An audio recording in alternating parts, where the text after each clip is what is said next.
years ago, I found $3,000 at a garage sale, and I've been holding on to it ever since. And by $3,000, I mean a rare, highly sought after Broyhill Brasilia bar cart. I cleaned it well and used painter's tape to protect the tile. Then it was time to carefully sand off the virtually non-existent finish. I tried my best attempts at removing watermarks with oxalic acid, which got rid of a bulk of the stain, but not everything. I applied a medium brown walnut wiping stain, which went on beautifully, and I used this stain for all of my Brasilia pieces. I sprayed a coat of vinyl sealer, and once it dried, I applied a raw umber glaze. When I apply this glaze, I like to let it sit until it's almost dry and then wipe off any excess in the direction of the grain. Now for the tedious part, the repairs. I used a combination of Mohawk blend-all sticks and veneer paint to touch up and conceal the water stains. Those repairs were all then sealed up with some more vinyl sealer, and then I finally made it to my last step, top coat. To match the original sheen, I used a classic satin lacquer. Now as a reminder, here's the before and here's the after. What do you think? I'm obviously obsessed and I will never let this one go. This is why I love thrifting and estate sales, because of finds like these. This metal dresser I came across was perfect for my backyard. Upon further inspection, I realized it was actually worth quite a lot, but I was able to snag it for just $120. After a good clean, I popped open a fresh can of Rust-Oleum Custom Spray 5-in-1 Clean Metal Primer, and I went with setting 5 for the horizontal fan application. It went on like a dream. I used setting 3 low output for the edges of the dresser to reduce any overspray, and for a color, I picked Peaceful Blue, also a stops rust with Custom Spray 5-in-1. Since I'm using this dresser outside and the top is a laminated plywood, I decided to apply some gorgeous marble penny round tile. While that's set, I spray painted the rest of the drawers using setting 2 standard output. Now my last step was to grout the tile, which is always satisfying. Now here's the boring before and here's the after. If you haven't figured it out yet, it's my new planting station with tons of garden storage. So cute, right? So if you're on the hunt for something specific when secondhand shopping, have an open mind, reverse image search always, and do your homework so you know what to look for. I got these Lane cedar chest side tables for $30. I even found a massive bullet in one of them. They were covered in baby blue paint with another layer of dark blue on one and red on the other. I stripped off the old paint, which came off pretty easily. I then used a carbide scraper to get off any of the remaining gunk, and after that, I sanded every inch with 120 grit.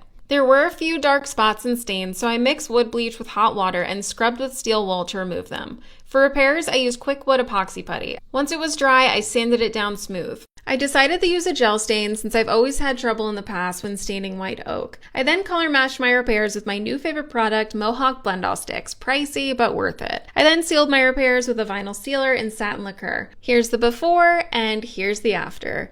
These side tables were definitely challenging, but I'm really happy with how they turned out. Did you know the serial number on Lane Furniture is the date of manufacturing, but backwards? Meaning this pair was manufactured on May 28, 1959. How cool is that? I drove almost 700 miles to pick up this gorgeous piece of history, and you'll understand why once you see what it does. It's a 1960s Saba stereo from Germany, and yes, that is teak. I started off by giving it a good clean so I could better see what I was working with. It was in pretty good shape, so I decided to only refinish the top. The old varnish came off so easily with 120 grit. There was also a chunk missing from the built-in drawer pull, so I used epoxy putty to fill in the damage. Once it cured, I hand sanded it to shape with a very fine grit sanding pad. Next, I had to find out how to color match it, which was incredibly hard to do, and I still didn't get it exact. I did apply the lacquer to the areas I didn't refinish, and it basically erased any scratches or marks that were present. It was like magic. I applied several coats to seal the bare teak top, and wow, just look at this before and after. It looks like I applied a new sheet of veneer. I'm so happy with how it turned out, and now I don't feel so bad for the lengths and the price I paid to get this piece. And did I mention it also works perfectly? Some may see a desk, but I see dollar signs. I immediately recognized the solid maple Crawford desk, and I bought it for $60. I started by cleaning the piece to get a better idea of what I was working with. I used 120 grit to remove any of the old finish, which thankfully came off pretty easily, but sanding did not help remove the dark stain on the top of the desk at all. I did try a few rounds of oxalic acid, which didn't work, neither did a hot iron, so I decided to just go ahead and apply some oil-based preconditioner and then a coat of fruitwood gel stain. I was honestly really stumped about the dark stains, and I knew my typical wax crayons wouldn't cut it, so I went back to the basics, color theory. I usually use an orange-red pigment under my concealer to hide dark marks, so I figured if that color correction works on my skin, it should work on wood too, right? Girl math. I got to the closest color match that I could, and then I added some graining details. I sealed it all up with a few coats of some semi-gloss lacquer. Now, here's the before and here's the after. While it's not perfect, it was definitely a learning experience. I guess it's time to practice my inline painting skills, so if you have any advice, please let me know in the comments. My thrift store illegally sold me this chest for $80. Lane cedar chests have been recalled recalled twice for having over 14 fatal accidents due to the auto-locking latch. So my first step with this piece was to remove the lock. Then it was time to give it a good clean. Overall, the piece was in decent condition, so I decided to only refinish the top, sanding it with 120 grit. There were some chips to the veneer, so I used pre-colored epoxy putty to fill them in. Once they were dry, I sanded them down to be flush with the veneer. To seal the top, I applied 3 coats of wipe-on oil-based polyurethane, and I also applied a light layer to the rest of the piece just to revive it. My last step was to camouflage some of the blemishes with my veneer paint kit, and the transformation was complete. Now here's the before and here's the after. You're probably thinking, well, that looks the same, and yes, that's the point. My goal is to honor the original piece and fix it up so it can be loved for another 60 plus years. And if you didn't know, the serial number is the date of manufacturing backwards, meaning this piece was made on December 19th, 1961. I paid $250 for 7 days of pain, and I wish I was joking. I'm not sure why I did this to myself, but I just felt the urge to save this piece even though it was outrageously priced. I started off by applying a chemical stripper, which got a bulk of the paint off. I could already see that I was going to have an issue with paint residue stuck in the grain, which is why I always hesitate to take on fully painted pieces. I continued on by sanding off what I could with 120 grit and then 180 grit. For the little legs, I used a carbide scraper, and I tried to level out the previous repairs and any other veneer chips with colored Mohawk epoxy. I then spent over 6 hours straight scrubbing every inch of this piece with a wire brush and some lacquer thinner to remove the paint out of the grain. I'm not kidding when I tell you this left blisters. Now, I don't normally stain walnut, but I decided to apply a gel stain just in case I missed any paint. I was definitely questioning my decision when I saw the jello-like texture of this stain, but honestly, the result was fabulous. I was then able to use my veneer paint kit to color match the repairs I made and the repairs the previous owner made. Getting that combo right also took forever, but it was totally worth it. Lastly, I applied several coats of a wipe-on poly. Now here's the very scary before and here's the after. I'm actually really happy with the result, but wow, this was not a fun one at all. I've already accepted that I'm going to take a major loss on this one considering the original price and the labor I put into it, but oh well, I saved a piece of furniture. I thrifted this mid-century modern dresser for $100 and it was clearly in need of a little love. I started by wiping down the outside with some soap and water. The inside had so much dust, so I used Pledge, Dust, and Allergen Multi-Surface to effectively remove it all as well as revive the inside. I then moved on to removing the old finish on the top of the dresser and the drawer fronts with 120 grit. I felt like this dresser needed a little pizzazz, so I decided to paint the built-in drawer pulls with this pretty charcoal color. Once that dried, I applied an oil-based polyurethane to seal all the areas I previously sanded. As you know, my motto is to work smarter, not harder, so the sides of the dresser were still in great shape, so I decided not to sand those. I just applied Pledge Moisturizing Wood Oil, which totally made the veneer look like new again. My last step was to use Pledge Enhancing Polish on the inside of the drawers to clean, shine, and protect. Now remember, here's the before and here's the after. I can officially say that I have been catfished and buy a piece of furniture. I brought this thing home for $60, and it was the first time I had ever seen an old radio console with drawers like this. The metal slides had me puzzled. I figured it was just a unique piece, so I continued as normal by giving it a good clean and removing the hardware. For this flip, I ended up using Hart's Random Orbital Sander. I wish I had tried a battery-operated sander sooner because I'm not sure I'll ever go back to a corded sander. It was amazing, and there was one less cord to trip over. I also used my Hart multi-tool with the sander attachment to get into all the hard-to-reach places. And for a stain, I applied 1 coat of this raw umber glaze and wiped off any excess. I was so confused because the stain took so much nicer on the top versus the drawers, and that's when it all clicked. This piece used to have a TV in it, like this one right here. So someone must have taken out the TV and installed these DIY plywood beadboard drawers. Kind of genius. Once I applied a few coats of wipe-on poly, the transformation was complete. Now here's the before and here's the after. I personally love the contrast. If I had to do it over, I'd probably put some walnut veneer on the drawers to have it exactly match the top, but overall, I think it looks pretty good. Now I just need to figure out how to get the stereo to work, but that's a problem for another day.